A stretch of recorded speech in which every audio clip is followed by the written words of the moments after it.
Okay. Satyanarayana గారు good evening అండి. Yeah నమస్తే అండి. ప్యానెల్ ఉన్న పెద్దలకు అదేవిధంగా ఈ న్యూస్ వారికి అందరికి కూడా నమస్కారం. మనం మొదటగా మనం గమనిస్తా ఉన్నాం. హలో, ఎస్ ఎస్ వినపడుతుందండి? చెప్పండి. వినిపిస్తుంది. యా ఇప్పుడు వాస్తవానికి ఈ పార్టీ ఫిరాయింపు చట్టం అనేది మనం కాస్త మనం చరిత్రలోకి వెళ్తే లోతుగా తెలుసుకుంటే 1967 నుంచి కూడా ఒక పార్టీ నుంచి ఇంకో పార్టీకి అంటే అధిక సంఖ్యలో అంటే దాదాపు 50 నుంచి 70 మంది కూడా పార్టీ ఫిరాయింపులు చేసిన అంటే ప్రభుత్వాలు వారు ఏ విధంగా డిసైడ్ చేస్తే ఆ విధంగా కూలదోల్చే పరిస్థితులు ఉన్న కాలంలో ఈ చట్టానికి ఈ వ్యవస్థకు రూపుమాపాల ఒక ఒక అడ్డుకట్ట వేయాలనే సదుద్దేశంగా ఇది ఇయర్ ఆఫ్ 1985 అంటే 1985లో అప్పటి పిఎం గా ఉన్నటువంటి రాజీవ్ గాంధీ గారు ఒక చట్టాన్ని తీసుకొచ్చారు. రాజ్యాంగ సవరణ చేస్తూ 52వ రాజ్యాంగ సవరణ చేస్తూ ఓ చట్టాన్ని తీసుకొచ్చారు. దాన్నే పార్టీ ఫిరాయింపుల చట్టం కిందకి మనం చూస్తా ఉన్నాం. ఈ చట్ట ప్రకారంగా ఇది దాంట్లో భాగంగానే ఇది 10th షెడ్యూల్ ఏర్పడడం జరిగింది. సో దీని ప్రకారంగా మనకు కొన్ని కులమానాలు ఉన్నాయి, కొన్ని పార్టీ ఫిరాయింపులు అయినాయి అనే దానికి ఏం చేస్తే ఫిరాయించినట్టు ఉంటది అనే దాని మీద కూడా కొన్ని కులమానాలు ఉన్నాయి.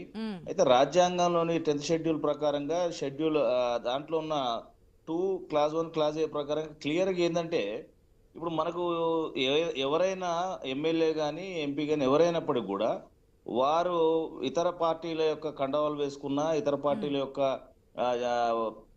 ప్రసంగాల్లో పాల్గొన్నా కానీ ఆయన ఫిరాయించినట్టుగానే అని చెప్పి మనకు కొన్ని స్టేట్మెంట్స్ కూడా ఉన్నాయి. అలా కాకుండా ఇంకోటి ఏంటంటే వారు స్వచ్ఛందంగా కూడా వారు పార్టీని అంటే వారు ఏది మనం వారికి రాజీనామా చేసి వేరే పార్టీకి చేరవచ్చు. కానీ రాజీనామా చేశాక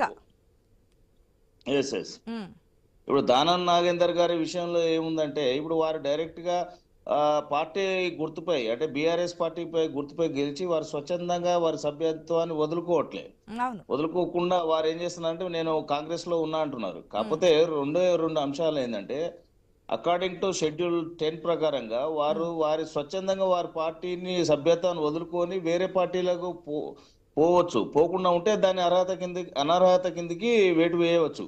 ఇక్కడ మనకు క్లియర్ కట్ గా ఎవిడెన్స్ ఒకటి కనపడతా ఉంది. ఏంటంటే వారు అంటే గత ఎంపీ ఎలక్షన్లలో అంటే ఇప్పుడు if we compare to other members అంటే ఏదైతే బీఆర్ఎస్ పార్టీ 10 మంది ఎమ్మెల్యేలు పార్టీ ఫిరాయించారని చెప్పి ఏదైతే కంప్లైంట్ పెట్టినారో ఏదైతే పిటిషన్ స్పీకర్ గారి దగ్గర పెట్టినారో అందులో దాదాపు 5గురిని వారికి క్లీన్ చిట్ ఇచ్చింది మొన్న 17th డిసెంబర్ నాడు స్పీకర్ గారు. Speaker is a tribunal. Speaker వారు రాజ్యాంగబద్ధమైన ఒక స్థానం, అది ట్రిబ్యునల్ గా అంటే కోర్టుకు అనుబంధంగా కోర్టుకు లోబడి ఉంటుంది. జ్యుడిషియల్ రివ్యూకి పోవచ్చు దాని మీద ఎవరైనా ఇబ్బందిగా. ఇప్పుడు బీఆర్ఎస్ వారికి ఆ తీర్పును మీరు నచ్చకపోతే వారు ఖచ్చితంగా కోర్టుకు, సుప్రీంకోర్టుకు, హైకోర్టుకు వెళ్ళవచ్చు. ఆ లిబర్టీ వాళ్ళకు ఉంటది. కానీ ఇక్కడ ఏం జరుగుతుందంటే మిగతా 5గురికి క్లీన్ చిట్ ఇచ్చినారు. ఈ ఇద్దరు విషయంలో అంటే ఇప్పుడు మనం దాదాపుగా ఎగ్జాక్ట్లీ కడియం శ్రీహరి గారి విషయంలో వారు ఏమంటున్నారు, కడియం శ్రీ అందుకనే దానం నాగేంద్ర గారి విషయంలో ఏంటంటే ఆయన ఓపెన్ గా స్టేట్మెంట్ ఇస్తున్నారు. కడియం శ్రీహరి గారు మాత్రం నేను ఇంకా బీఆర్ఎస్ లోనే ఉన్నాను అంటున్నాడు. అవి టెక్నికల్ గా కొంత వారు వాదన చేస్తా ఉన్నారు. వారి వ్యూహ ప్రకారం ఏంటంటే ఇంకా బీఆర్ఎస్ పార్టీకి తన నెలసరి ఆదాయంలో నుంచి పార్టీ ఫండ్ చెల్లిస్తున్నాను అని చెప్తా ఉన్నారు.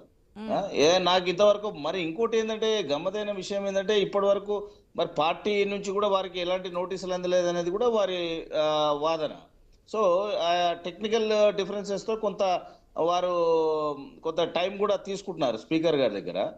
సో ఇక్కడ ఏంటంటే స్పీకర్ వద్ద విచారణకు వచ్చినప్పుడు పార్టీ మారినట్లుగా ఫోటోలు వీడియోలు ఉంటే తప్ప కేవలం మాటల ద్వారా అనర్హత వేటు వేయడం అనేది కొంత క్లిష్టమైన పరిస్థితి. దాన్ని మనం స్పీకర్ గారు పాయింట్ చెప్పారు కదా, అంటే కండువాలు మార్చుకుంటే లేదంటే వారికి సంబంధించినటువంటి సమావేశాలకు కానీ వీటికి కానీ వెళ్ళినప్పుడు అది పార్టీ ఫిరాయించిన దానికి వస్తుందని చెప్పి అంటే ఇక్కడ మనకు ఇప్పుడు చట్టపరంగా అనర్హత అనేది ఎప్పుడు వర్తిస్తుందంటే ద గ్రౌండ్స్ ఆఫ్ డిస్క్వాలిఫికేషన్ మనకు 10వ షెడ్యూల్ ప్రకారంగా స్వచ్ఛంద రాజీనామా అంటే ఒక పార్టీ గుర్తుపై గెలిచిన అభ్యర్థి స్వచ్ఛందంగా ఆ పార్టీ సభ్యర్థాన్ని వదులుకున్నప్పుడు అంటే voluntary give up of the membership. ఇక్కడ కేవలం మనకు ఏదో రాజీనామా పత్రం ఇస్తే సరిపోదు. అంటే ఇక్కడ పార్టీ కండువ కప్పుకోవడం లేదా పార్టీ తరఫున ప్రచారం చేయడం కూడా స్వచ్ఛందంగా వదులుకోవడం కిందికే అని చెప్పి ఇక్కడ మనకు రవి నాయక్ కేసులో సుప్రీంకోర్టు స్పష్టంగా చెప్పింది. సో ఇంకోటి ఏంటంటే ఇక్కడ విప్ అంటే కొన్ని కులమానాలు చెప్తా ఉన్నాం మనం, షెడ్యూల్ 10 ప్రకారం కొన్ని కులమానాలు చెప్తా ఉన్నాం. సో ఇక్కడ జరుగుతుంది ఏంటంటే పార్టీ ఆయన ఎవరు నాగేందర్ గారు he clearly stated I'm in Congress, దాంట్లో ఎలాంటి అనుమానం లేదు. ఈ హిమ్సెల్ఫ్ యాక్సెప్టింగ్ నేను అందులో ఉన్నాను అని చెప్తా ఉన్నారు కానీ లేనని చెప్తలేడు. సో దానికి వారు క్లియర్ గా డిసైడెడ్. ఐ థింక్ ఈ మేబీ అతి త్వరలో మరి ఏమైనా రాజీనామా చేసే అవకాశం ఉండొచ్చు. సో ఉండొచ్చు. ఇంకోటి ఏంటంటే వీళ్ళు ఒక 10 మంది మాత్రమే పార్టీ మారినారు అనేది బీఆర్ఎస్ చెప్తా ఉంది. వాస్తవానికి ఒకవేళ పార్టీని విలీనం చేయాలనుకున్నప్పుడు మనం గతంలో చూసినాం. ఇప్పుడు మనకు ఆర్టికల్ 10 ప్రకారం, ఇప్పుడు షెడ్యూల్ 10 ప్రకారంలో దీన్ని మళ్ళీ ఒకసారి వాజ్పేయి గారి ఆధ్వర్యంలో కూడా పిఎం గా ఉన్నప్పుడు 2003లో 91వ రాజ్యాంగ సవరణ ద్వారా వాజ్పేయి గారి ప్రభుత్వము క్లియర్ గా ఒక అమెండ్మెంట్ చేసింది.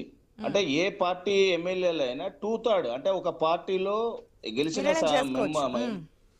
విలీనం చేసుకోవచ్చు. ఎప్పుడు 2/3 మెజారిటీ ఉన్నప్పుడు ఆ పార్టీలో ఒక 2/3 మెజారిటీ. ఇక్కడ ఏంటంటే 2/3 మెజారిటీ అంటే బీఆర్ఎస్ లో 2/3 మెజారిటీ అంటే 25 మెంబర్స్ అయితే 2/3 మెజారిటీ అవుతుంది. సో ఇక్కడ 10 మెంబర్సే కాబట్టి దానికి బలం చేకూర్చేటట్టుగా ఇప్పుడు బీఆర్ఎస్ వాళ్ళు ఇది విలీనం కాదు, మాకు పార్టీ ఫిరాయించారు, అనర్హత వేటు వేయాలనేది వారి యొక్క ఆరోపణ. అదే విధంగా వారు కంప్లైంట్ చేయడం జరిగింది. సో ఇక్కడ క్లియర్ గా ఏంటంటే విలీనమా అనే దాన్ని పక్కన పెడితే అనర్హత వేటు మీద వారు బీఆర్ఎస్ సంబంధించిన నాయకులు ఫైట్ చేస్తున్నారు. మనం చెప్పిన తర్వాత కూడా స్పీకర్ తన డెసిషన్ చెప్పిన తర్వాత కూడా ఒకవేళ మీకు అభ్యంతరం ఉంటే మీరు న్యాయపరంగా వెళ్తున్నారు కాబట్టి చెయ్యండి, మేమేం కాదనట్లేదని చెప్పి కాంగ్రెస్ తరపు నుంచి వస్తున్నటువంటి ఆన్సర్. మరి న్యాయ విచారణకు ముందుకెళ్తారా? ఇప్పుడు దాని నాగేందర్ చేసినటువంటి స్టేట్మెంట్ ప్రకారం మరి ఎటువంటి ఆన్సర్ వస్తుంది స్పీకర్ దగ్గర నుంచి కూడా అనేది వెయిట్ చేసి చూద్దాం. ఒక్క నిమిషం అండి, డిబేట్ కంటిన్యూ చేద్దాం. దానికంటే ముందు